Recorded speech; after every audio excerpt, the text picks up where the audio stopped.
this is Chris right now being the Chris Bosh of the group. You know what I'm saying? You're obviously the LeBron James. You know what I'm saying? I'm the Dwayne Wade. Okay. You know what I'm saying? Okay. Me and my dark skinned queen. And Chris right now is the Chris Bosh.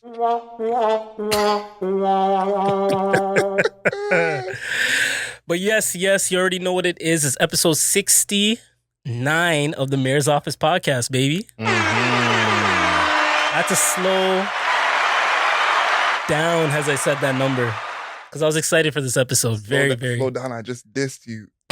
Slow it down. I just dissed you. Mayor's Office podcast, you already know what it is. We bring you guys pods bi-weekly. We don't play games. 2025, we're stepping on necks. So many necks have been stepped on. My feet hurt. I'm not going to lie to you. I'm not going to lie to you. But I'm your host, Ralph, a.k.a. The Mayor, a.k.a. The Last Mayor Bender, a.k.a. excited for some of the potentially salacious topics that we might talk about. You know what I'm saying out of it. Some things that people aren't comfortable to talk about, we're going to tackle that today. I'm going to tackle Jesus. Coming up first, the man, the myth, the legend, the podfather himself, Adriel Smiley, adrielsmiley.com. Talk to him. Adriel Smiley official, we're back. It feels good. This is the first official coming back because last time that's a live show. This is the first official, we're finally back. Episode 69, I'm not going to lie to you, for all you guys who've been listening for a long time, we've been kind of teasing this episode for many episodes. Keyword tease. I've been so excited. So, obviously, you guys know me. I'm always saving room for Jesus, leaving space for the Lord. So this is not my episode to shine. Are you saying I'm ungodly? I'm saying you're the more salacious one out of the two of us. Allegedly. Please, we might have to beep out a lot of these things. People might have opinions of me going forward. That's why you do the podcast, for the opinions. Fair enough. But I think the two other men here, this is their podcast to shine, okay? Sometimes you got to have load management and sit in the corner and hit threes. This is my podcast, sit in the corner, hit some threes. So I'm excited for you guys to shine today. I love seeing my brother shine. I'm excited for it. Speaking of the other brother that shines, the man that we always invite to the cookout, another myth, another legend, the owner of 1990 Studios. Talk to him. What's going on? It's the Mayor's Office podcast. It's your boy, Chris, a.k.a. Stacks Edwards. We are here for a fun episode, I believe. I'm looking forward to it. Having some good convos. And I'm looking forward to the content that we're about to make today, fellas. Chris is the expert on today's podcast. He doesn't know this yet, but you're actually the expert. Yes. We'll get to that later, but you're actually the expert Yes, here. when it comes to experience, you top the list. Yeah. That's a little ageist, but we'll be all right. We'll call it vintage. Does that make you feel any better? A little bit. There you go. You're actually the expert on this podcast. We have another expert on later, but you're really the expert for this episode in particular. Adriel's beginner. I'm like intermediate, and you're the expert. And that's how we're just gonna go for the rest of the episode. Allegedly. Okay? I mean, I got some questions, so I'm looking forward to it. Sounds good. And episode 69, I'd like to wish everybody a good day. Almost everybody. Not everybody I want to wish a good day, though. People I don't want to wish a good day are the millennials that think they're too good for TikTok. Ooh, you want to name names? They know who they are. I am tired of the people that are around my age group that are just plainly hating on TikTok. TikTok is more than just a dancing app. This is not an ad, by the way. TikTok goes deeper than that. If you want to be on TikTok, I use it as my Google, as my YouTube. That's a crazy Google. I use it as my Yelp. I use it for so many different things. If I want to check out a restaurant or an event to go to, where do I go? TikTok. Don't go on Google. Don't really trust it. Okay, so all of you people that think you're too cool for TikTok, I invite you to go on the app and actually try it. Nah, he's right. When I went to Chicago last year, TikTok was where I was living. There was no Yelp, none of that. TikTok was where I was getting all my information, figuring out where to go. So I co-signed that for sure. And then as well, this is maybe not as much a question for the two of you, but for me, when you meet somebody new, people can have a different persona when you meet them in person than they have online. And so TikTok is where you can see what kind of person someone is online. Are they cringeworthy? Are they doing a little too much? Can't catfish your personality on TikTok. Exactly. So that's where you can see, the kind of behavior they have online. I'm going to give some tips to all you single people that are out there trying to look for a partner. Don't look on Instagram. Look on TikTok. You'll get a little bit more of an authentic idea of who you want to talk to. Okay. Maybe. I feel like you can finesse on the Instagram a little bit. You can, but the one person that I did meet on TikTok was not a great experience. So Fair enough. I'm just going off my experience alone, 1 for 1, 100% of the time. Don't do it. Fair enough. Some people have tried to shoot their shot on TikTok, and I wasn't really feeling that's it, just so. you. You know what I'm saying? When you got a peak male physique. Okay, all right. So let's chat about some things that happened in 1969. Adriel, what do you have? This is a great year. A lot of crazy, great things happened. And I think when we get to this part of the episode and looking at these years, I think about these things that are happening in our parents' lifetime. At least my parents. My mom's born in 1964. So these things are things that happened while our parents were still alive. I know it feels like a million years ago, but it's not actually that long ago. We're going to go in chronological order from the top. The world's largest airplane, the Boeing 747, made its first ever commercial flight. Wow. And now they're doing multiple crashes. But overachievers. Shout out to Boeing. It's just crazy to think that, again, flying in a plane is just normal to us, but you're really in just a huge chunk of metal up in the sky. Yeah. Does that scare anyone else? Yes. I think there's a stat saying that flying is safer than driving. Is that true? Something about that. 'Cause I think it's like the averages because there's like less people flying, less people in the air at the time, fair. so it's like an average. Yeah, less traffic. That's Yeah. fair. Less That's fair. traffic. We mentioned this a little bit last week, but let's just continue this. James Earl Ray pled guilty to the murder of Dr. Martin Luther King, sentenced to 99 years in jail. I'm not a mathologist, but I feel like, that's basically him dying in jail at that point. Did you guys see the man at the inauguration doing the Martin Luther King speech? Yeah, Did you guys the see black that? man. Yes. Yeah, I was watching that live, and I kind of like tuned out the TV because Trump was talking. I said, Mhm. okay, I'm over this. So I'm in my kitchen, and I kind of hear some yelling going on in the background. I said, what is on the TV right now? And I head over to take a look, and I see this. You thought it was one of those prayer channels? I thought it was an episode of the Boondocks or something, but Don't fucking kill me. yeah, shout out to him. I don't know what he was doing. I don't know. Yeah, what he some was black doing. people been acting crazy since Trump got in. That other guy that called Since fair.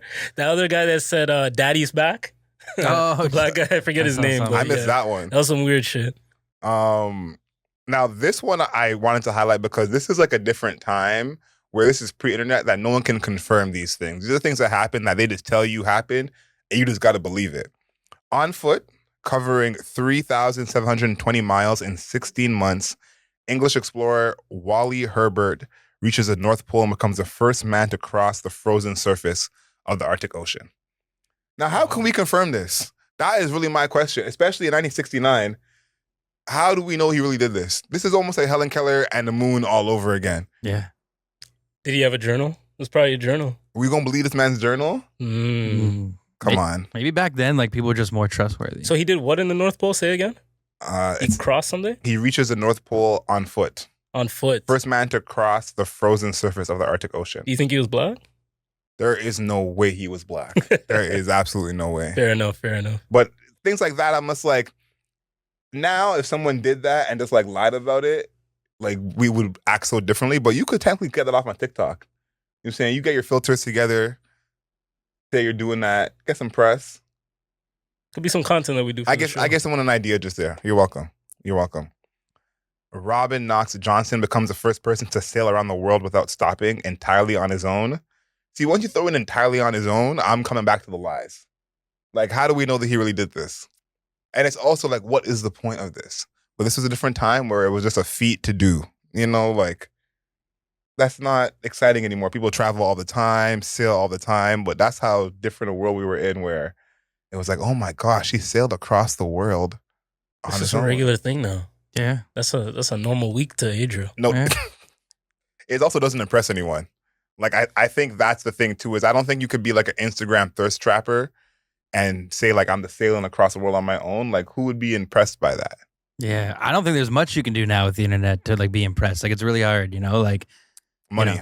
Yeah. Remember growing up when people would say, "Oh, I'm doing like this Euro trip, I'm Yeah. backpacking." Nobody gives a fuck about that anymore. No. If somebody Yeah. said that they were backpacking, I'd be like, "Congrats." Yeah, not the Nice. same.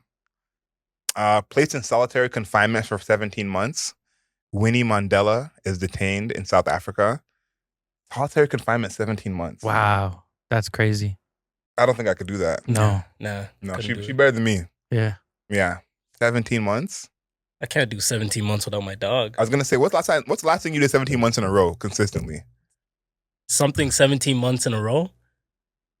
I don't want to get salacious. Continue.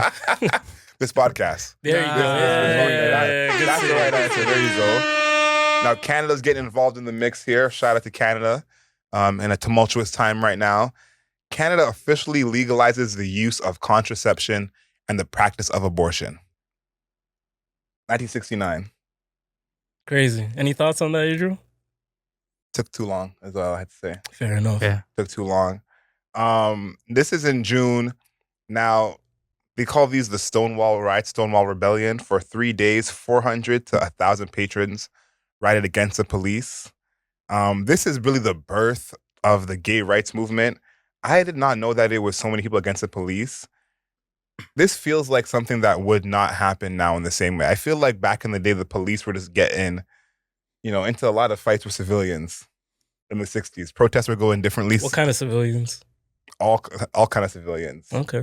Any of the letters, any of the coloreds, students. Those will be the ones that get beat up for sure. For in sure. the Now 60s. I think police do not play that. I think now these end a lot quicker, but this was the protest era. And protesting was really at its peak. Well, now with all like the cameras and everything, you can keep them more like accountable. Yo, you know? can you imagine if there was police cameras in the 60s? Oh, What? You know how many lives would be saved? Anyway. yeah. Oh Yeah. my goodness. Yeah, that's a good Facts. point. Canada, back on this list again. Final approval to make French language equal to English throughout the national government. Okay. I don't know if it really is equal around the whole country, but in government, yes, that makes some kind of sense. Do any of you guys speak French? Est-ce que je peux aller à la toilette? That's all you got? Oui, un stylo, la chienne. Oh, oui. So definitely not a French podcast. All right. No. This one we talked about. Wait, we didn't hear your French. No, I barely speak English. I'm not giving you no Okay. French. July 20th, Neil Armstrong becomes the first man to walk on the moon. Before we go on, any thoughts? Anyone want to contest this? Didn't happen. Chris, you're agreeing didn't happen? I mean, I don't know if it happened. It remains to be seen. There's a lot of angles out there, and I told you guys on a previous podcast, once I see a black person touch the moon, then I'll believe it. Yeah, it's dubious. It's dubious. And I also feel like this is such a different time in the world because now we don't want nothing to do with the moon. The moon ain't got nothing there for us. But they were talking about living on the moon in the 60s. Think about how times have changed. Crazy. Like now we don't even want to go there to visit. And they wanted to live up there. see that's what has me wondering if it's real. Why are they not going back? Why are they not wanting to visit?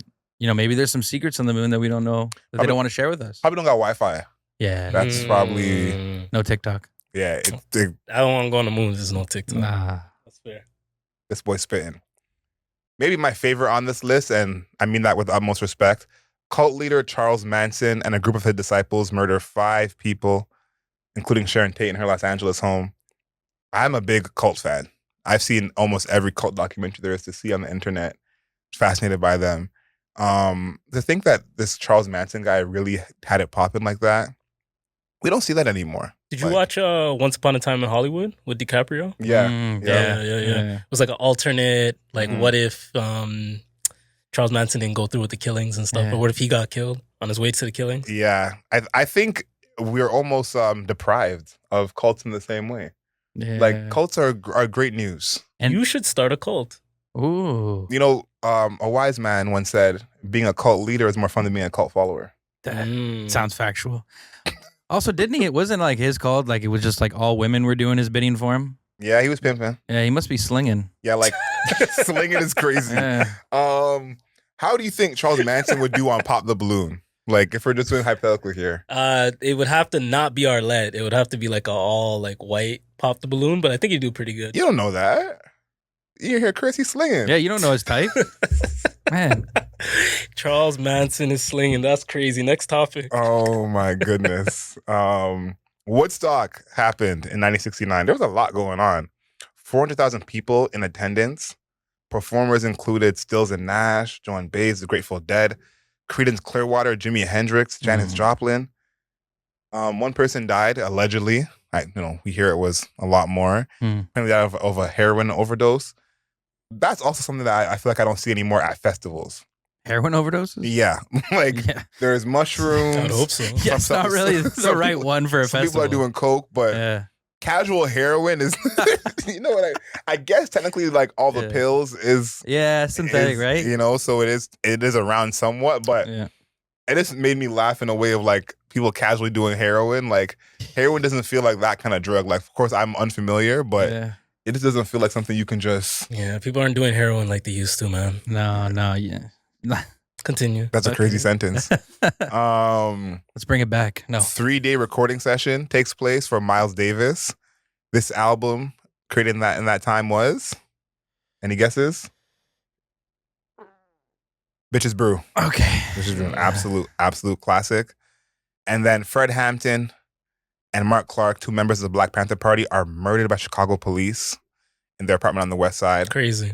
That's something I always remember because Jay-Z said it in the song. Yeah, that's the only way I remember. Did you guys watch the Fred Hampton movie? What was it called with Lakeith Stanfield? Oh no, I didn't watch it because I was boycotting Lakeith, but I know what you're talking about. Yeah, no, you, Lakeith, and Michael B. Jordan, you get into a Royal Rumble. You guys do not like each other. Can you pull that up? Lakeith Stanfield Black Panther movie. Fuck, I can't remember the name. It was a bad time for him to be doing a movie like that. Facts. And then he also did Judas and the Black Messiah. So I don't know. He's picking some interesting roles. After I saw him in Death Note, I just couldn't look at him. That was terrible. Yeah. Can't find it? No, the only thing that came up was Judas and the Black Messiah. That's the movie, Judas and the Black Messiah. Yeah. So Lakeith Stanfield, I think he's actually a good actor, so maybe he has to earn his way back into my good graces. But he's above Michael B. Where do you have? If I give you these 3 black actors, okay, I'm gonna give you Michael B. Jordan, okay, Lakeith, and Damson Idris. What's the rank? Damson, in terms of like how much I actually like them or how good of actors they are. How good of actors they are. Lakeith's probably number 1, Damson number 2, and then Michael B number 3. Okay. I would probably go Damson, Lakeith, Michael B. I haven't even seen the range from Damson. I've only seen him in one role.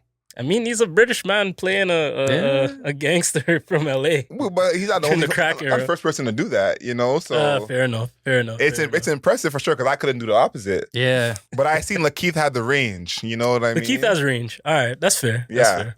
And Lakeith was playing alongside my baby girl at one time, so he got some extra points. Your baby girl, which one is this? Issa Rae. So he gets some extra points. Oh yeah, that was a good movie. Yeah, she celebrated happy belated birthday. Yeah, that's a good Netflix and chill movie for anybody out there, for sure. Netflix and Bible.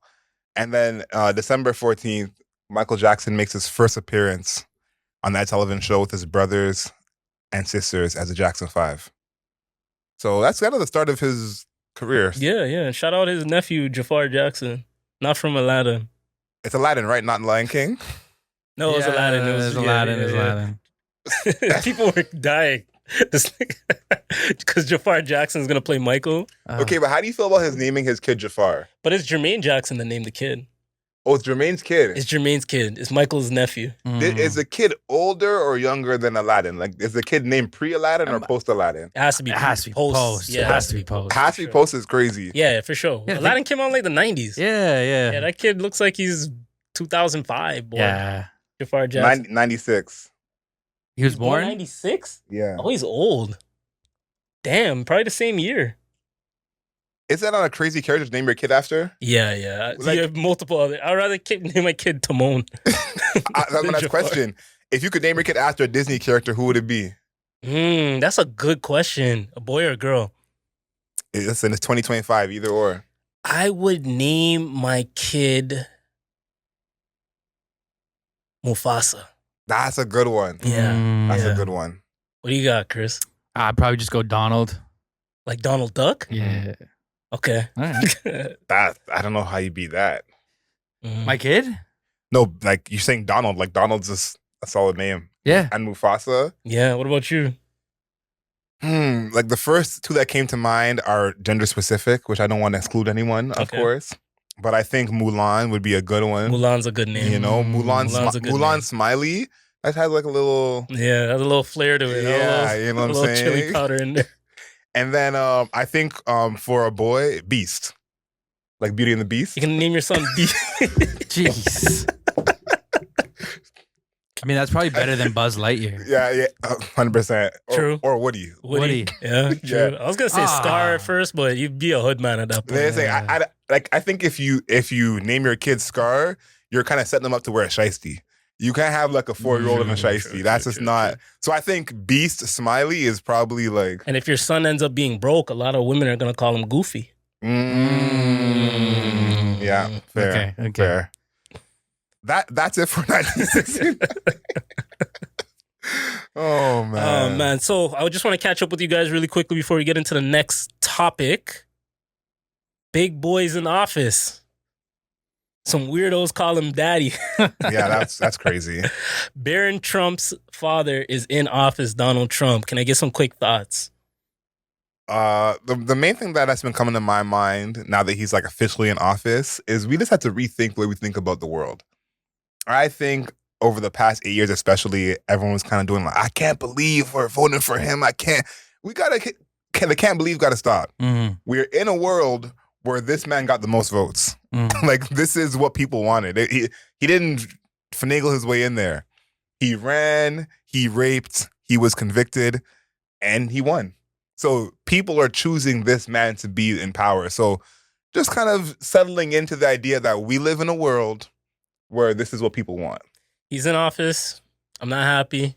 I feel disgusted that his inauguration was on Martin Luther King Day, but it is what it is. He's in office. It's going to be 4 years of this. I'm worried about this tariff situation, being a Canadian.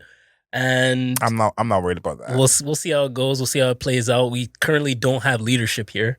So that already makes us look weak. So I don't know how these negotiations are going to go, but we'll see, man. We already had 4 years of him already. I'm still alive. Knock on wood. I'll be alive afterwards. I think how I'm thinking about it is like he's not that different from some of his predecessors. No. I think it's like he's just saying his mind. If that makes any sense. It's like when everyone used to make a whole bunch of stink about James Harden always going to the club after games. I think James Harden's the only athlete in the club.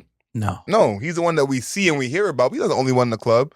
So to me, he's like, George Bush with a little bit of turmeric, a little bit of extra spice. That's one thing I'll say about Trump. That's it. He's straight up with his shit. Like, if he's a piece of shit, he's a piece of shit. At least he's not hiding it. Yeah. So would you rather the wolf in sheep's clothing? Yes. So Exactly. I know he's fuckery. So, there it is. Yeah. But he had a good rebrand overall. Like, just coming into this next election term and him being inaugurated and becoming the U.S. president. So that made me think.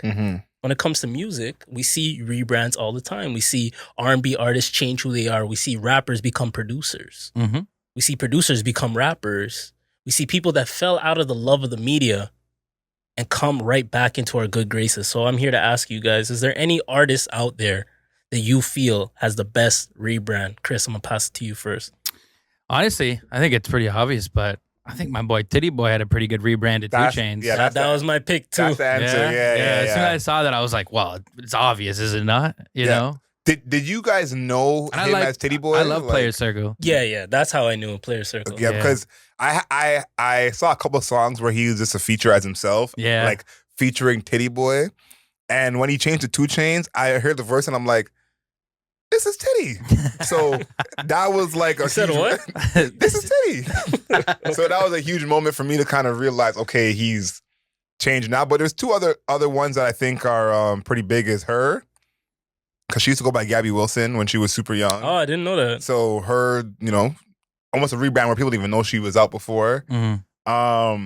And then Drum going by FKA Drum.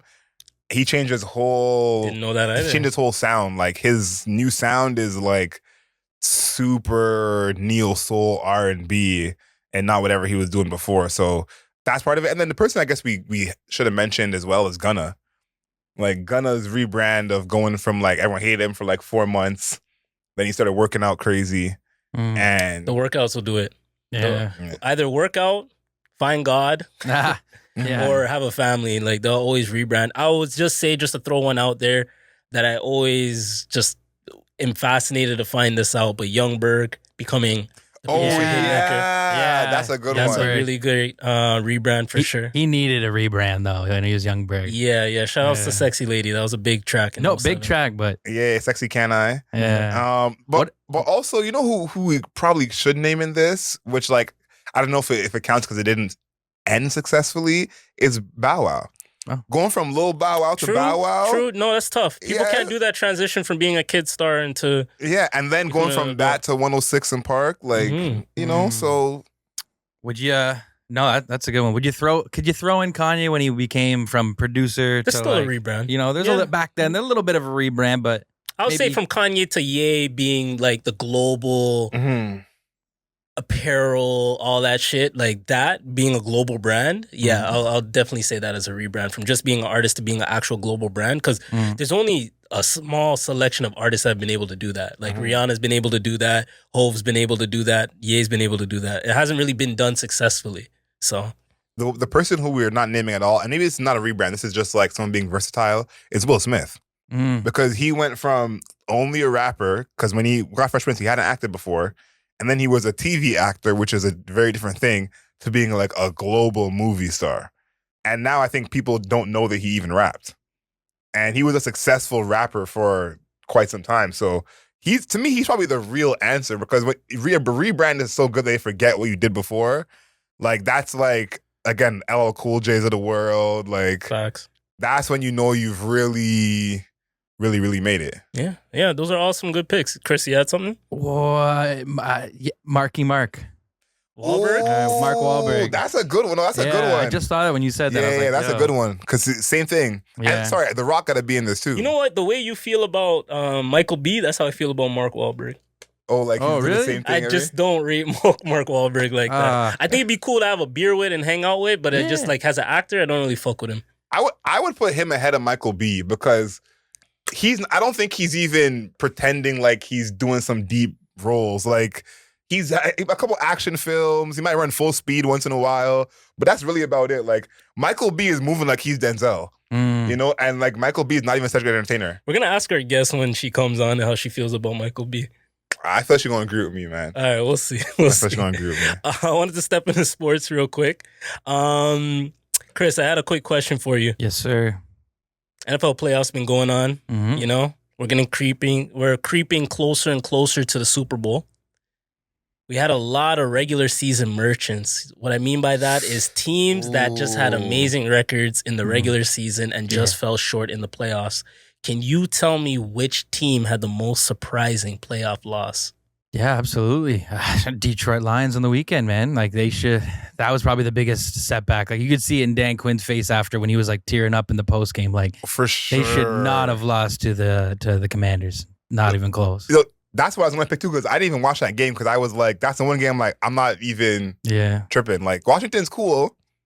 Yo, they're a wagon now, man. I fuck with Washington, man. Jaden Daniels. Yeah. But rookie QB. I didn't think they were going to win. No. I thought Detroit was going to wrap them up. I watched probably like 8 minutes of it, and I said I'll move on to whatever else I was doing. Yeah, for sure. Go ahead. No, I was gonna say the one caveat I'll say is Detroit did have a lot of injuries. I think they had like 18 guys on injuries. Fair. But still, you got to figure out to get it done. But like, Jaden Daniels, man, if he's sticking around, the Commanders are in good hands for years to come. And they got him on that entry level contract money right now, so they can surround him next year. Now's the time to run it up. Build around him. I was gonna say the Ravens just because this is time and time again. Oh my god! I feel bad because Mark Andrews had a couple bad turnovers. I feel bad because Lamar had a couple bad plays. Yeah, he owned it. It just happens. He owned up to it. He was very accountable of it. He's still 28. He's very talented. Hopefully, we'll see what the rest of his career looks like. Him and Derek is a good combination. Yeah. I just wanted more. I thought this was going to be the year for him. I want a Super Bowl for Lamar, and it just didn't happen. But then you have other teams like the Vikings had a really good record. Oh, yeah. They Sam flamed out. Darnold, man. Yeah, so I want Lamar to get there. Like I feel like if he gets there, he got a shot. You know what I mean? Like that's what it feels like for me. Is like, if he just can get to the game, then maybe he can kind of come up big. But Something interesting that I saw that someone posted was the Chiefs had the lowest scoring game of any of the winners on the weekend. Yeah, that's Yeah. usually what it is. They get carried by their defense, and the Yeah. Pats just the clutches Yeah. motherfucker since Brady. So. Yeah, I'm pretty sure they didn't have a single game this season over 30 points where they won. Yeah, no, that's what they've been. That's how they play. Yeah. But I thought it was interesting because I'm like, whoever they do play, it could be like a big scoring team. So it's like, is that gonna mean something in the end? I'm just taking them already to the end, but Yeah. I want to switch the topic to the NBA. Trade deadline's coming up. Do you have an idea of who do you think might be traded? Like, who's gonna be that low hanging fruit? Who's gonna be that dangled piece? pause. But I That was crazy. Yeah, we're saying some crazy shit. it is episode 69. So Yeah, we're on topic. We're on topic. I think Cam Johnson's the obvious one. Oh, that's a good one. Cam Johnson, yeah. I think, is the one that he's gettable. Teams want him.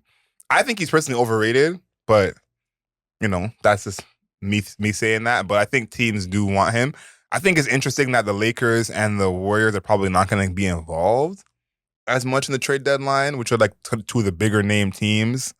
The Lakers already made their move. The Suns already made their move, it seems like.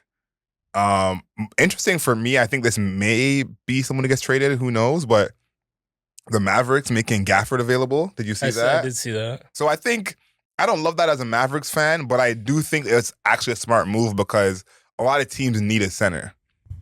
And I think that if, Dwight Powell is still a decent backup center, they have some insurance there. If they can get another position for trading Gafford, that's something. Yeah. But the big name that I think is going to be traded, and I'm calling my shot right now, is Zach LaVine. I think that with all this talk about Jimmy Butler trying to get traded, that he's going to kind of be the conduit to Zach LaVine getting traded. Like, Butler's going to go somewhere, some team's going to make a move for him, and that will free up a spot for Zach LaVine to end up somewhere. So I want to see Zach LaVine end up somewhere. I think he could do dirt on a team where he's not the best player. Those are some good picks. I was going to throw Bradley Beal in the mix as well. It's just his contract's a little interesting because he has a no trade clause. Yeah. So I'm kind of iffy on that. But the biggest one I had was Bruce Brown. I think he's the most likely to be traded. I don't think so, actually. I think he's washed, man. I think Denver wants him back. I've seen some reports on that, but who knows? What does Denver have? I guess he's not worth that much anymore. Denver needs some pieces for their bench, and the Raptors need picks. So there's some big surprise, and those not on the list, but Russell Westbrook. Like, I don't think he's going to get traded, but how great he's played, I think that kind of opens up a trade for Denver. Definitely. Shout out to Brody. Yeah, like he's definitely, done something. I want to see one of the top teams make a trade. That's what I want to see this year that I feel like we don't One of usually those get. shake up, eh? Thunder, Cavs, one of those teams make a trade to like shore up their team and just add an extra piece, because both of those teams don't have a champion on their roster or someone who's like done it before. Most teams usually have at least one player, whether it's a bench player or like a 15th man, who at least is a champion and can keep everyone calm, poised. They talk about James Posey on the 08 Celtics as he was that guy. So I feel like maybe they need like a veteran who knows what he's doing to... Like a room guy. Yeah, simple. Just keep everyone calm. This is how we win. This is what we do. Because it's funny, Danny Green was eventually kind of that guy, even though he played for the Raptors. Yeah, post Toronto, he turned into that guy. For sure. Even during the championship run. Because he started at the start of the playoffs. By the end, Norm and Fred were playing over him. 100%. So there's someone who's been there before who can say, okay, guys, this is not it. We still got a lot more, playoffs to go. So I think both those teams need someone like that because they're both pretty young teams. Definitely. Yeah, I want to see the West needs a little bit of a shakeup. I think the East is kind of playing itself out for sure. So we're going to do a blind ranking. Now, I wanted to have this ranking kind of be in your favor because I know you're an anime head. You've seen a ton of anime, but I wanted to make sure I choose ones I know you've seen. Okay. That's just to make it pretty simple, okay? I've seen a lot. And I wanted to go in an order that would kind of throw you off as well. Just kind of give you a hard choice because there's one on here that I feel like I know where you're going to rank it. So I'm going to do that one last. So we're doing 5. We're blind ranking 5. 5 animes, blind ranking. And of course, in the comments, let us know your ranking as well. Okay, first one, Attack on Titan. Wow. Starting out tough. Shout outs to Aaron Yeager and the Yeagers. I'm gonna put them at 2. Ooh, okay. No, I'm gonna put them at 3. I'm gonna put Attack on Titan at 3. Okay. Next we have Bleach. Ooh, that was one of my childhood animes. Like I was reading the mangas in high school for Bleach. I'm gonna put it at 4. I'm gonna put Bleach at 4. Bleach at 4. Okay. Yeah. Okay. I'm sure the comments gonna love that. Death Note. Damn, this guy's killing me today. Oh my God. You know what? Story-wise, it is better than the 2 that I named. It's at least better than Bleach, but I need a balance. I need some fighting. I need a little bit of everything. I need a power system. So I'm going to put... This is... Fuck, they're going to kill me in the comments. I'm going to put Death Note at 5. That's sacrilege. Someone just cursed out their whole phone. Yeah, no, you want to make your change? We got 2 more left. I'm going to put Death Note at 2. I'm going to put Death Note at 2. Okay, the rating is superior. So you got 2, 3, and 4 Yeah, accounted for. I'm going to put Death Note at 2. Okay. Hunter x Hunter. Fuck. God damn. All right, I've done my job. Oh my God. What's number 1? Please don't put One Piece as your last one. I'm going to put Hunter x Hunter. I love the stress. I'm going to put it at 5 just because it's not finished. Hunter x Hunter's not done, so I'm going to put it at 5. Okay, and last one we got One Piece. Yeah, thank God. I'm going to put One Piece at 1. That's my favorite anime of all time. Nothing tops One Piece to me. Yeah, that's the greatest. I think I got a good list. So what? I got One Piece at 1. Yeah. Attack at 2. No, Attack at 3. So Death at 2. Yeah. Attack at 3. Bleach at 4. Hunter x Hunter at 5. I would flip Hunter and Bleach, but I got to deal with my list. Yeah, I got to lay in the bed. But I gave you some good selections. Nah, you did your thing. I wasn't expecting that. I was like, I got to make it a tough choice, but I got to put some stuff in there that I know that, You did a really good job. You did a really good job. Chris, what's your list on that 5? Say no more. Oh, man. But before we finish, I just started season 2 of Arcane. So I'm slowly but surely. Proper. That's good. I'm happy to hear that. It's my treadmill show. Yo, that's good. You watch anime on the treadmill. Yeah. Okay, that's what's up. I like that. We had multiple people leading up to this episode ask us, are you going to have a sex therapist on the podcast? Okay. And I said, yeah, you know what? I might be in contact with one. And I found one. You did. And I'm happy. I'm excited. I feel like I got the memo too. Oh, shit. It's just Chris. Eh? That's a little beige. It's if we're checking hues. Dark white? It's a dark white. Don't kill me. So I want to ask you something, actually, before we even get into it. Okay. As a therapist, you do your assessments on people, right? Okay. Cool. You write your notes. Mm-hmm. Okay.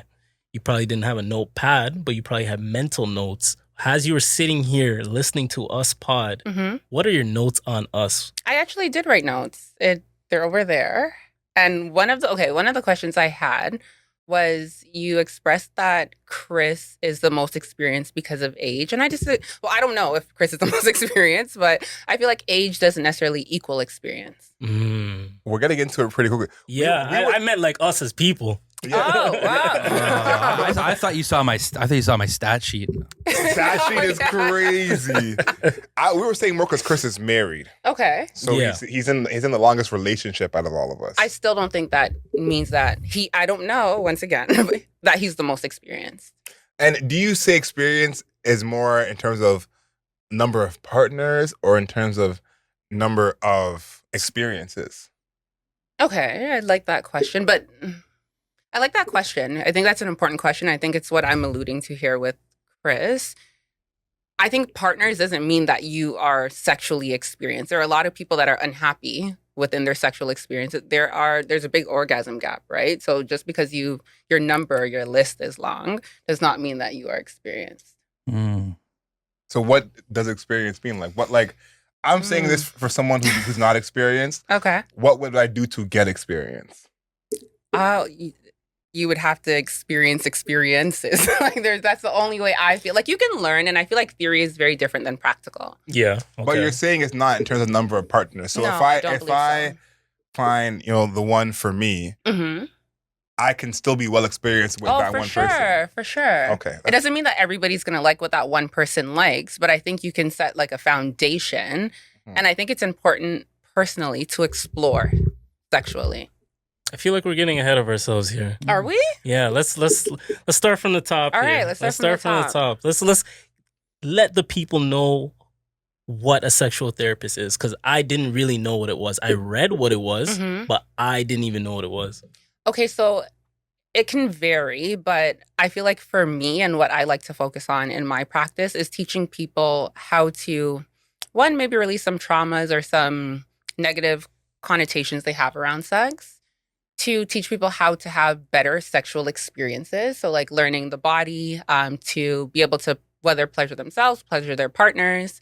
And I know a lot of sex therapists may also go into the aspect of, what am I looking for? Like sexual abuse, sexual assault. Like I tend to stick away from that within my niche just because I like to explore the fun that sex is. It doesn't mean that I won't take on a client that has that, but if that's the main focus, I tend to stay away. So it depends. It varies. Okay. Yeah. I think this is a good place for us to actually start is some misconceptions. Okay. Some myths about sex. And I guess, obviously you can't name names, but what are the most common myths that you encounter? Like someone's just talking about sex, whether like casually or in passing, and they say something that is a myth that you have to correct, kind of like the experience thing that we said with Chris. Yeah, I think it depends on age, but one, that oral sex is safer. And it's not. You can get the same STIs, STDs that you can in your privates that you can orally. So I feel like a lot of people feel like oral sex is a safer route, and that's not necessarily true. Pull out and prayer is a safe method of contraception. It is not. Oh, fuck. Right? A lot of people prefer that, but it's not the safer method. And I'm glad your prayers are working so far. I have one God and you don't play about me. All right. There you go. That is a big one. What are some that you all hear? I'm trying to think of more. Okay, so all right, for me as a man, there's misconceptions that I notice a lot of younger men have about women and just like the vagina. Okay, like what? For a sexual experience, as a younger man, you might have the misconception that a pleasurable experience for the woman is the same pleasurable experience for you. So there might be a younger man that's having a sexual experience that is new to this, and while he is experiencing something with somebody, they're more so looking for their pleasure. Oh, 1,000%. And just assuming that that's the woman's pleasure. So I think that's a misconception that a lot of young men have. Okay. Is there one that you feel like there's a lot of young women have? Can I piggyback off that a bit? Yeah, go ahead. Because I do think porn plays a part in that, but also I find with women, and this might be a bit of a hot take, there is an orgasm gap for sure. I feel like that needs to be addressed. What is an orgasm gap? Well, women in heterosexual relationships receive the least amount of orgasms. So different from a thigh gap. Yes, definitely different from a thigh gap. But one that I want to address, particularly with women, is that because males are having orgasms does not mean that they're enjoying the sexual experience either. And that's why I talk about the relationship piece, where you can be with somebody long term and not be happy with the sex that you're having.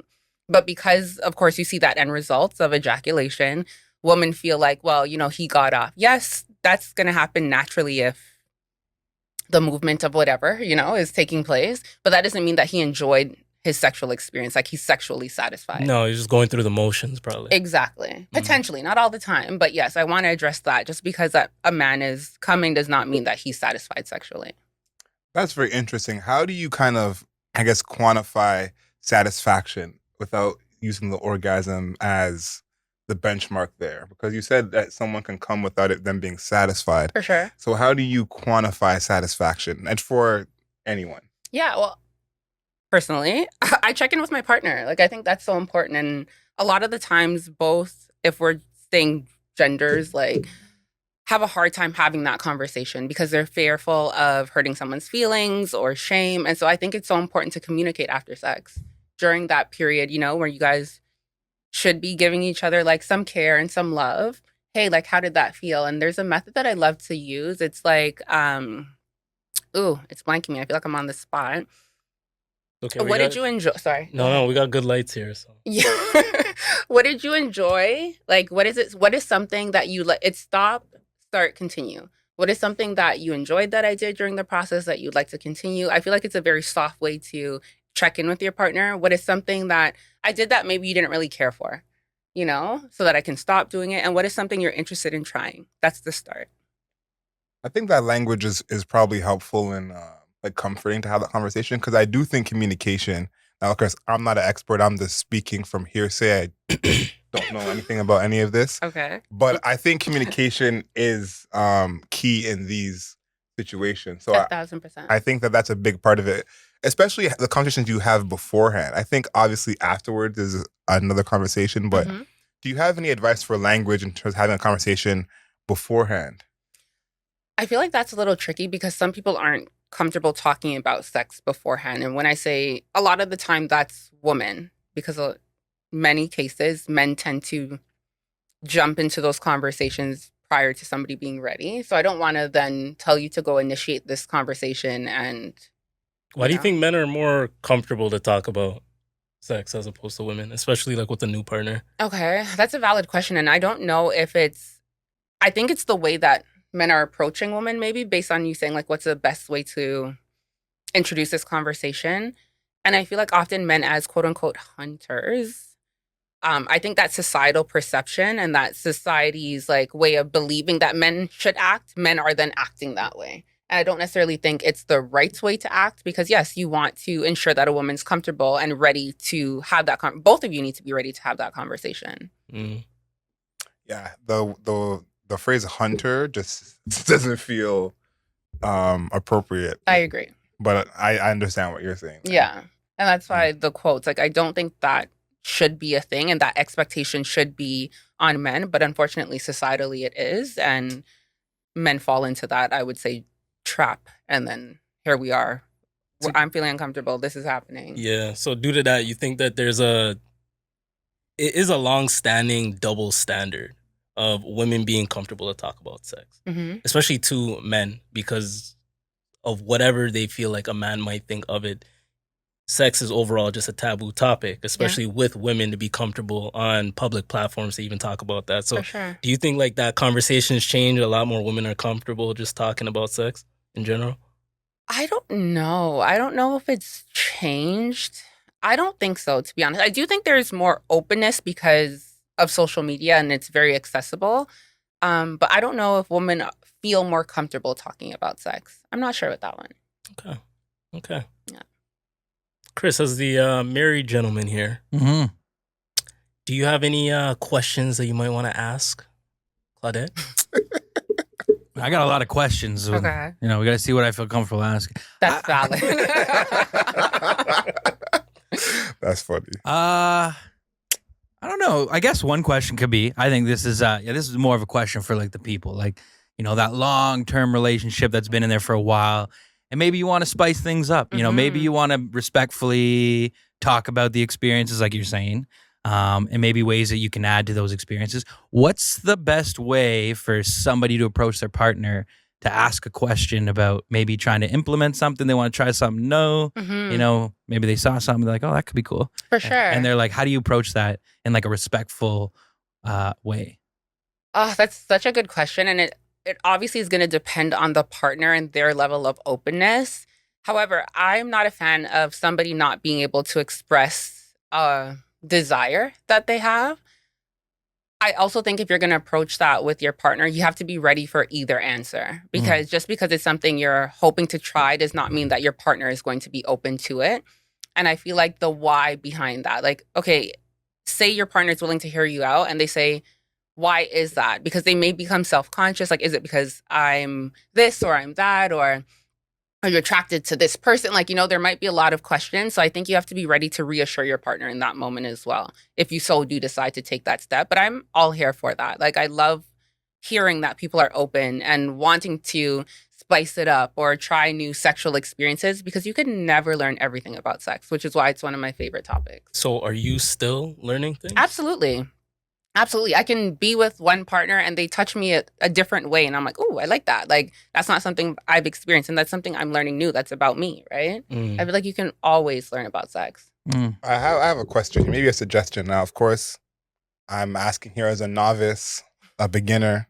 Okay, so all you experts in the room, lead me down the right path. I'll send you some notes.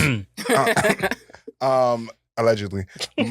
My question is, do people ever bring up these kind of things in like a different way of correspondence? I think, of course, we always think about the face-to-face talk, maybe a FaceTime.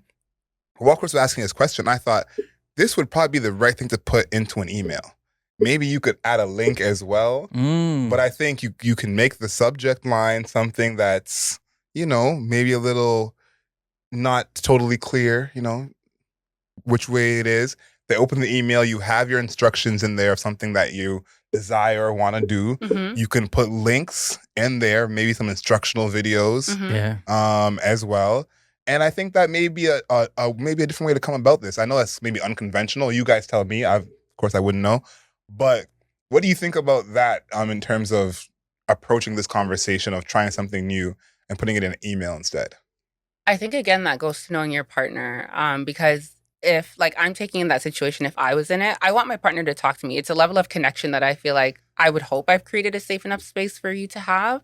And so that in-person conversation would do well for me. But you can schedule the convo through the email. Like, like Google Meets. It can be like the gateway drug. And I'm not saying it's a no. It's just, it depends on your partner. But it doesn't have to end there is what I'm saying. Like, that can just be like, now that you've read all the materials, I'm calling you. I'm like, what? This is catching me off guard. What's going on? So because I think too, it's almost like sometimes when you have certain convos, so I've heard, is that people have certain connotations about certain things. For sure. So you may bring something up and they go, ooh, or I heard that's, and maybe it's like the way you explain it or the way you approach it, that gives it a certain feel. So I'm just trying to offer up new things here. Of course, and there's no one right way. I'm saving it for the one before the one, so I'm not really sure myself. But I'm just taking information from you guys and trying to offer up some different solutions. I think we get it, Adriel.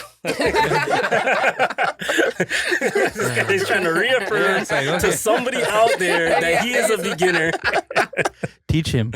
And I don't think there's one right I'm way. Here to learn. And I think that's also based on what you're describing and being a beginner, allegedly, and like wanting to learn. That is there protection in that for you? That you don't have to see your partner's immediate reaction, immediate response, and it gives you that a bit of a break. And screens help us protect ourselves or hide in a bit so that we don't have to face the confrontation head on, right? So it depends on you. It depends on your partner. And if that works for you, you're still opening the door of discussion. Yeah, I feel like that might...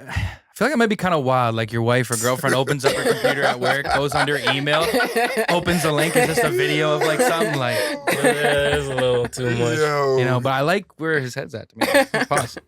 Listen, I'm Spicing it up. Yeah. No, I thought that was a good question in terms of like a long-term like thing and trying something new, because I think communication to me is like the crux of all of this. And my question to you is about like non-sexual intimacy.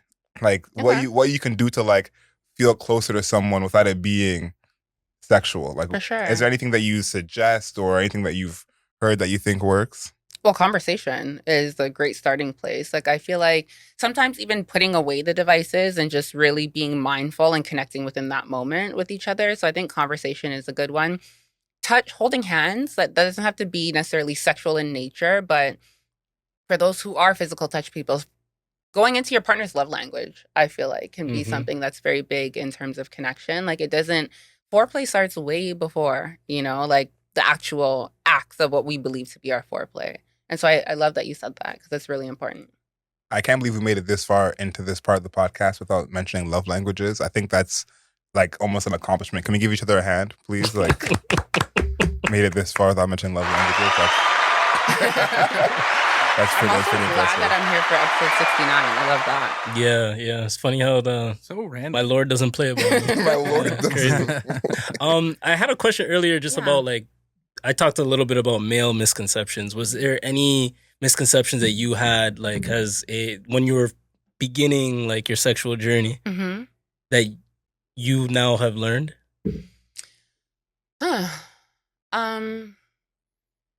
I feel like the one that did I think that I didn't actually? Because my mom's a nurse, so I feel like I have a lot of benefits and advantages. She was very okay to talk about sex, and like I don't know if she was okay, but I brought it to her when I felt like I was in that place that I was ready, and she was like, okay, let's have a seat, and like so we were able to have that conversation openly, which I'm really happy about. That's interesting. Yeah, Are you Caribbean? I'm Jamaican. Wow, to have a Jamaican mother that's comfortable to talk about them. Absolutely. It's crazy. Yeah. And I know how privileged I am. My mom still thinks I'm a virgin. OMG.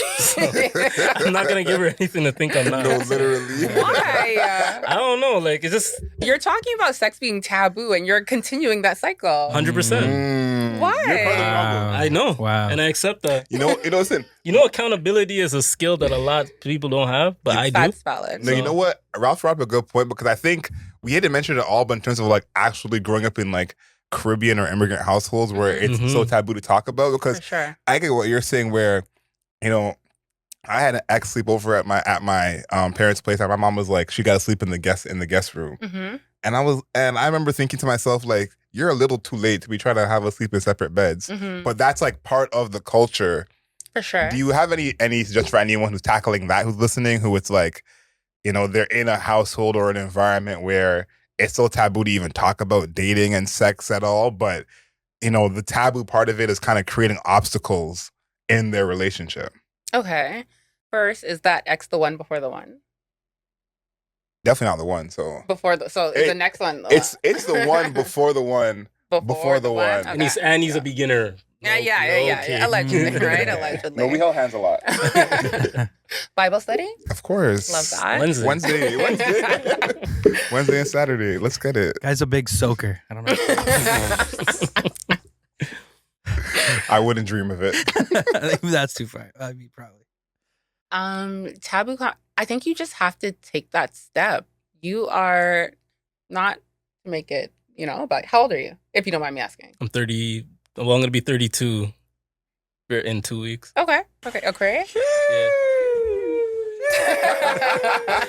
That's crazy. February 4th. Okay, so you're about to be 32, and I don't know, I'm assuming the people that you're referring to are of adult age as well. I'm just speaking hypothetically. Okay. I don't know that we have any listeners who are not adults. Okay. So I'm assuming all our listeners are adults. Yeah, it's just about ripping the Band-Aid off. Like, what are your parents going to do?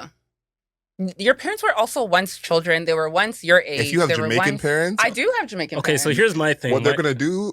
They're not going to do that at 32.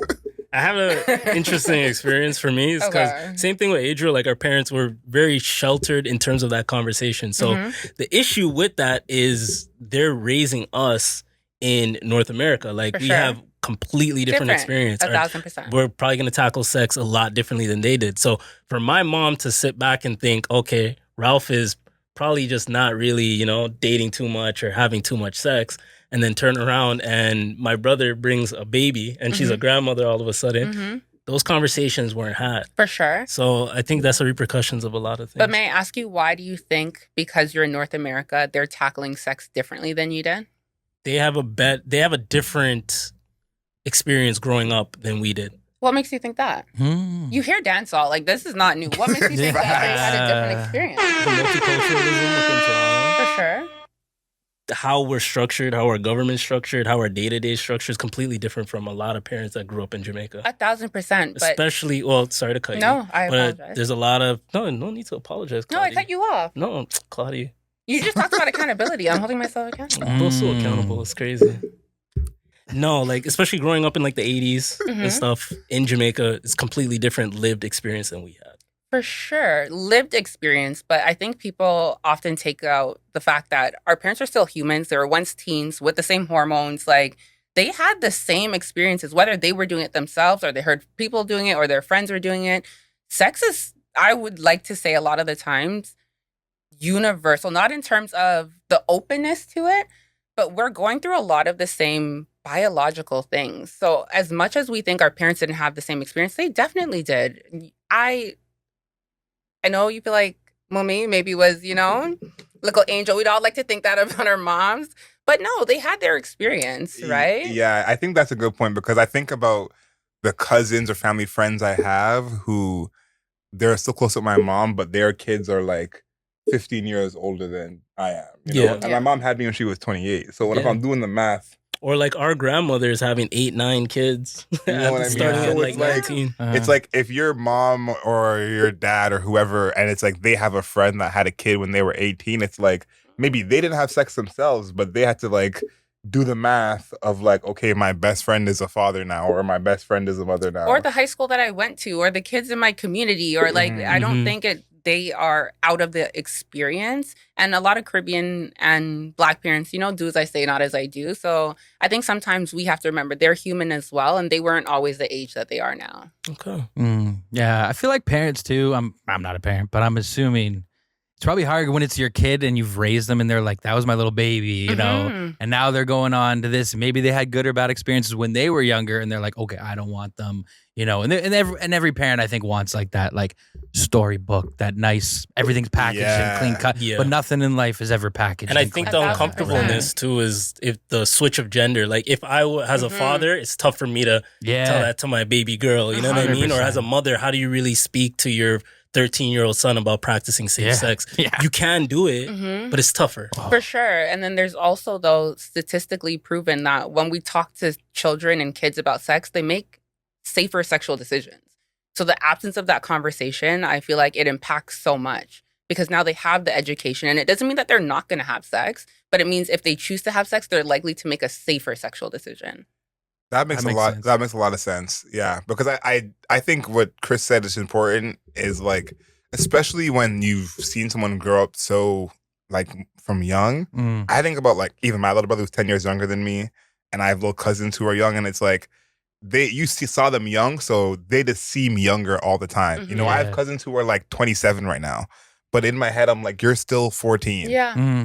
So it's like, if you think back to when we were 16, 17, like that was the main thing on a lot of people's mind at that age. Yeah. But when you see a 16, 17-year-old now, they feel so young that you're like, how is that even possible? So for sure. I think that's a big part of it. I think we got to talk about some things that are more Valentine's Day specific, because when I was younger, and I don't know where I heard this, but I heard people calling it Steak and Sex Day.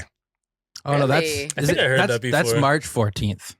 Oh, was that a completely different day? Yeah, but I'm thinking this. That. Oh, this one's like a side piece. Yeah, this one's like. I heard it was. Doesn't sound like you're making love. No, you've never heard. I've heard of it. Yeah, Steak and BJ Day is what I heard. Oh. Yeah, it's for the man. Sounds, you said what day? That's a March. Now you're looking it up. March 14th. March 14th. All right, put that in the calendar. Yeah, March 14th. But I guess my question is like, in terms of actual Valentine's Day activities, do you have any suggestions in terms of things people can do to make that day a little bit special? Like, people are in longer relationships. Maybe it's like, their 8th or 9th Valentine's Day. But what could people do to make this one coming up a little bit different? This is not a therapist, Claudy. No, I this know. is like I'm just Claudy as a woman. What are you thinking? But what I like is so different from what like. So tell us what you like. Yeah. Let us know. Okay. Your opinion matters. I think I love flowers. I cannot care for them to save my life, but I love to get them. Like the act of you thinking about me. I don't necessarily feel like I'm one of those people that I don't feel like Valentine's Day should be different than many other days in terms of when we are deciding to care for each other. Every day is Valentine's Day. Not every day is Valentine's Day. I'm like, that statement is not true. Yeah. We got her.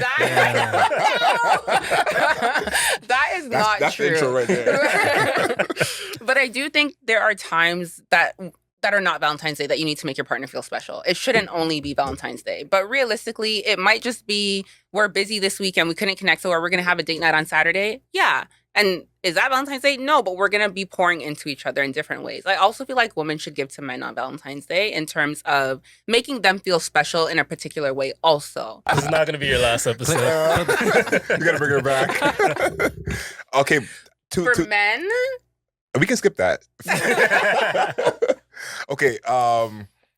Two things. No, I was going to say, like, it's for the woman. Like, to make sure you're giving adequate foreplay. Like, you should be doing that all the time, but like, please, on Valentine's Day, adequate foreplay? I mean, Foreplay is a prerequisite. Like that I feel like it had to be involved all the time. I agree, which is what I'm saying. It's not just on Valentine's Day, but Just on Valentine's Day is crazy. Foreplay once a year. yeah, I know. But people, how long do you think foreplay should be? Well, my thing with foreplay, starts way before the physical act of foreplay. For sure. I learned that today. For sure. And then the physical act. Take a guess. A foreplay? Mm-hmm. I don't think there should be like a time limit. I think it all depends on the experience. Every woman is different. Let the oven get as warm as it needs Every to get. vagina is different. 1,000%. Every feeling is different. That's how I feel. Yeah. How do you know a woman's ready? She'll tell you. See, the thing is with me, How do you know? We know. No, how do you know? Because I don't even think a lot of women know. I So got how an do you answer. know? No, What's the no. answer? I feel like sex Yeah. at its core is Mhm. it's a spiritual thing. To Okay. me, at least. Okay. It's a spiritual thing. Okay. You guys are laughing. Can This is not the way I thought you were gonna go. Hold on, I'm following you. I'm gonna let you land. Sex to me is a spiritual thing, right? Okay. Especially when you're with a partner that you truly care about. Okay. So I your agree. bodies are intertwined. You know how that person's body's speaking to you. Okay. So that's how I'll know that my partner's orgasming. That's how I'll know that my partner is at the level that, okay, we need to move on from foreplay into actual getting to penetration Okay. because we're so intertwined. Okay. I can read bodies. For sure. That's one thing I'm good at. And so what And that's one markers thing are my you partner- looking for? What markers am I looking Yeah, for? not necessarily a specific partner to hop on, but like what markers do typically people look Just for? how she reacts to certain things that I Okay. do during a sexual experience. Mm-hmm. Any other answers? Not for me, Chris. Like I said, we know. We See, know. that's the thing. I don't think a lot of I people don't know. know. I don't know. A lot of people look for like, Yeah. oh, she's wet or like she thinks she's wet, but that's a biological thing. That does not mean a woman's ready for penetration. Mm. Like naturally, if a woman is not in front of you and it's ovulation time, there's gonna be wetness. Okay, so another thing I'd like to add to all this intertwined talk Mm-hmm. is breathing. No, for sure. I'm a big person on reading my partner's breathing. How is she breathing? Is she short Oxygen. of breath? Is things of that nature. But there are two different stages within foreplay, let's say, that the breathing shallows. And so that's what I mean. Like there are things that people may not know. Because yes, your breathing does change, but there are different stages in which that happens. Okay, what's the answer? No, well, in terms of they As a woman. say, no, not as a woman, because every vagina is different. Mm. But Mm, as they you did- say, we're listening to each A other. minimum, always, a minimum of 17 minutes is what foreplay should be. I do not feel like many people are having foreplay for 17 minutes. 70.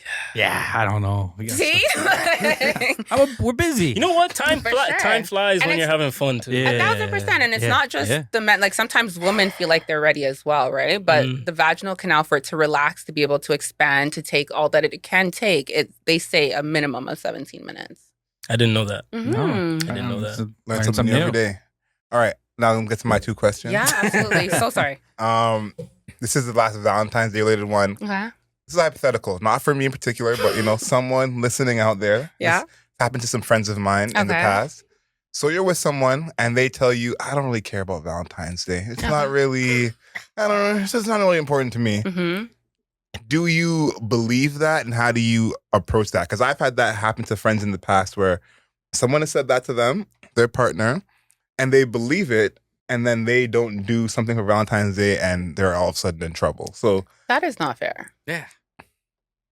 Like, if we're keeping it a buck, that is not fair. Like, you're setting up your partner for failure. You're doing testing, and that's not okay. okay. all right. Respect. I like that. I like that.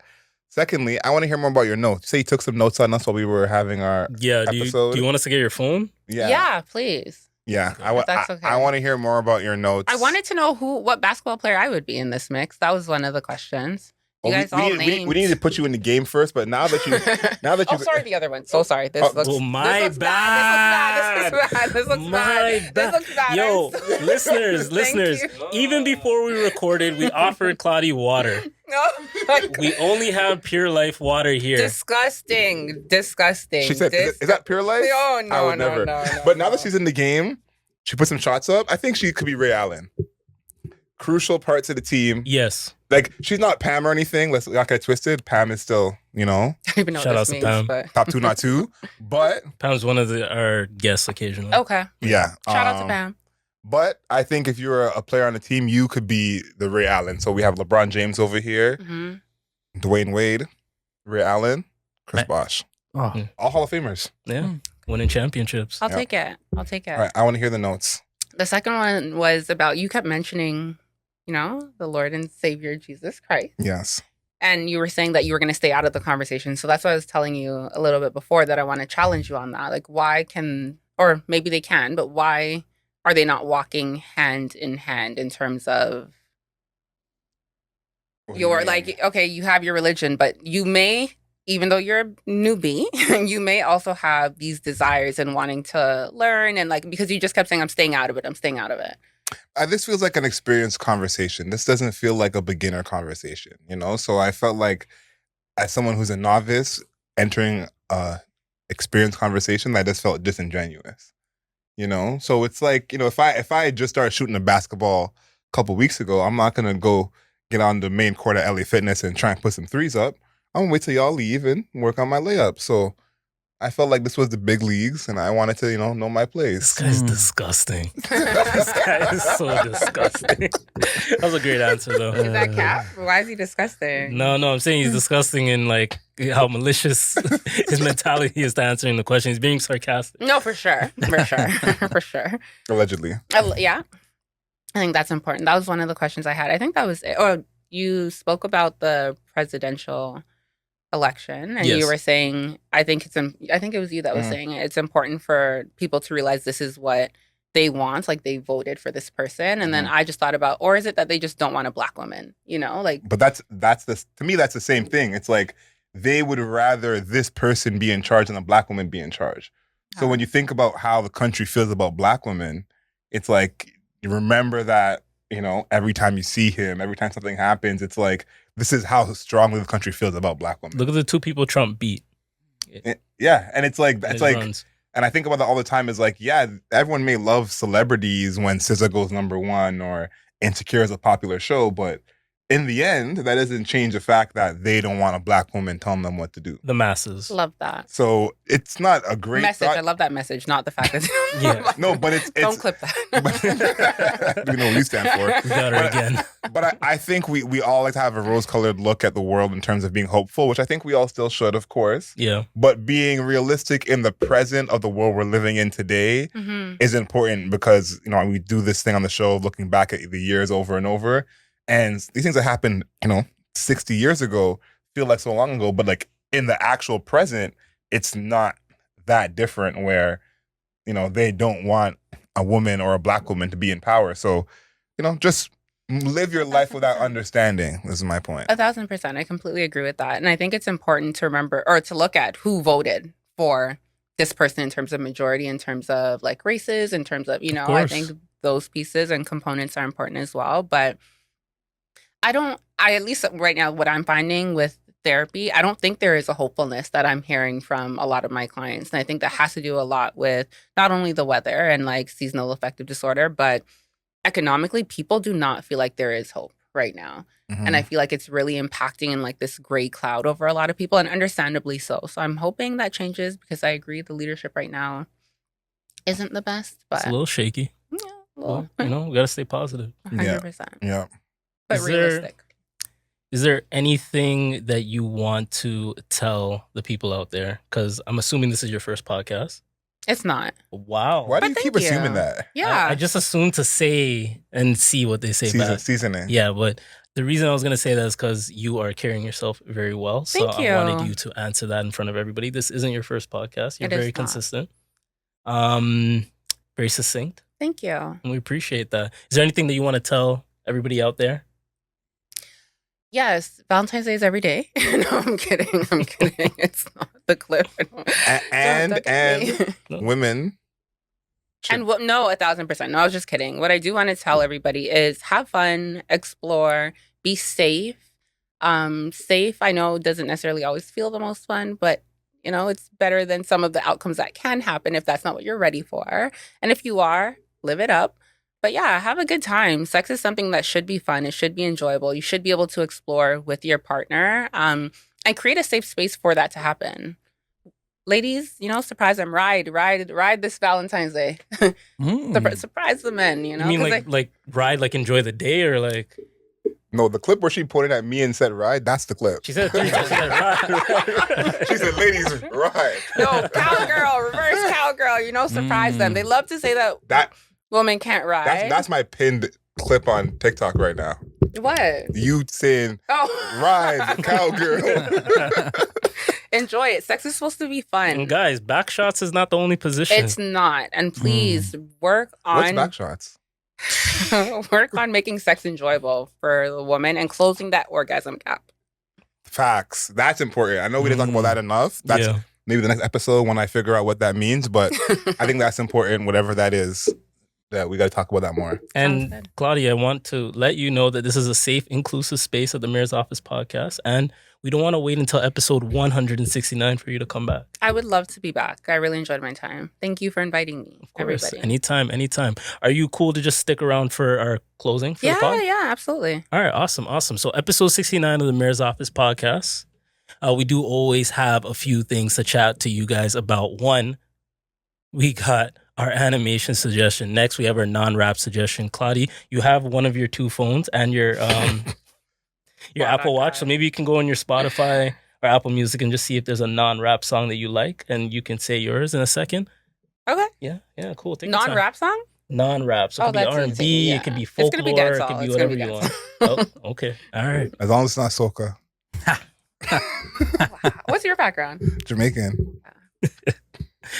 Yeah, the next episode you come on, we'll tackle Adriel's the negative triggers that he has towards soca. Something happened in his childhood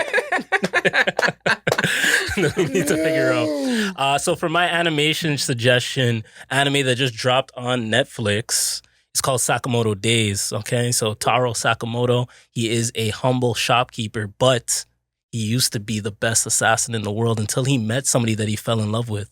And she promised that she will stay with him forever as long as he quits killing. And he decided to quit killing. He became fat and became a shop owner. But now the assassin world is looking back for him, and he has to just navigate some of the issues that came from that. He gave it up for love to be a stay-at-home husband. Pretty much. And now they need him for one last job. Something like that, yeah. So, you know what? We're going to move on. We're going to move on. Sakamoto Days, it's on Netflix right now, so you guys go tune into that. Non-rap suggestion. Chris, what you got? So I got a Canadian band. Ooh. So we're going Blue Rodeo, 5 Days in May. Shout out Blue Rodeo. You know, it's a good song. You know what? This song is a good dusk song. It's a good, like, after dinner, kind of chill, but still has some, like, beat to it, so you can still kind of get your groove on. You know, it's great outside. You know, you're sitting by a campfire, you're getting ready to, you know, wind down, maybe look among the stars. Wind down. 5 Days in May. There you go. Or do they still make music, Blue Rodeo? I haven't heard of them in a long time. they tour because my mom goes to see them like every year. They're in Oshawa, but I don't know if they're making new albums. But I haven't heard of them in a long time. I was like, big throwback. I tried to watch the Tragically Hip documentary. Oh yeah, I got about like 20 minutes in. I'm gonna have to try again, but it was just it was almost bad timing. It honestly started with Justin Trudeau crying about Gord Downey, and it was like maybe 2 days after he left office. So it was just not the right timing. Yeah, anything with Justin in it, I'm not. Yeah. So I got let some time pass, and then I'll try and tap back in. Okay. What do you got for your non-rap? Now I'm taking it a little less. My first time having this artist in my non-rap, and maybe the biggest artist I've ever had in this category. Bad Bunny, my boy Benito, new music. Tarista. Whoa, can you say it again? Tarista. That was pretty good. My favorite song from that project. It's a little bit slower, not as much rump shaking to that one, but still great track. If you could roll your R's for 17 minutes, you'll have a great time. I think I might never talk again if I could. She might have a great time. Oh shit. Okay, and for me, I wanted to pick a song that I actually did not know about until TikTok. So have you guys went on TikTok and seen those people that run up to somebody and say, what's the song that you're listening to right now? Somebody ran up to Larry June and he picked a song. And funny enough, episode 69, this song describes my sex life. And the song's titled Rocking You Eternally by Leon Where. So that is the song that I'm going with. It is Rocking You Eternally by Leon Ware. Beautiful song. So that's what I'm rocking with. Claudy, All right. Mine I is didn't appreciate you laughing. It hurt my feelings, but you can go Did ahead. it? No, I'm joking. I'm playing. Mine is Pounds by Armani. I feel like it's just a really good song to, enjoy and listen. The beat, the rhythm, the lyrics, like, he kills it. Okay. Okay. Nice. Okay. And our creator showcase, friend of the show. I'll call him a big dog in the city. Every time I see this gentleman, we almost have a celebrity off, or he calls me a celebrity. I call him a celebrity. One of us is lying, and that person is not me. I'm talking about Alex, the founder of the Hip Hop Guru, interviewing your favorite artists. They do a series called The Sit Down. Recently, they spoke to Roy Woods, so go and check that one Give out. up But Alex for sure. big shout out to Alex, friend of the show. This has been a great episode. Episode 69. It actually lived up to the billing. Like, I think it was a lot of anticipation, of course. Definitely. One of everyone's favorite numbers for obvious reasons. But I think, we did a good job. Thank you for joining us. No, absolutely. I had an amazing time. It's been a pleasure. Pam, you're still my number one, but I very much enjoyed you being on the show. For everyone listening, make sure you leave us a comment and let us know how much you love this episode, okay? If you want to see Claudy back in this chair, let us know. If you absolutely hated it, keep it to yourself. But if you loved it, please let us know. If you're listening on your podcast platforms, leave us a rating and a review. 5 stars, not a single star less. Of course, find us on the interwebs, Mayor Media, the Mayor's Office Pod on all your platforms. And until next time, know yourself, know your worth.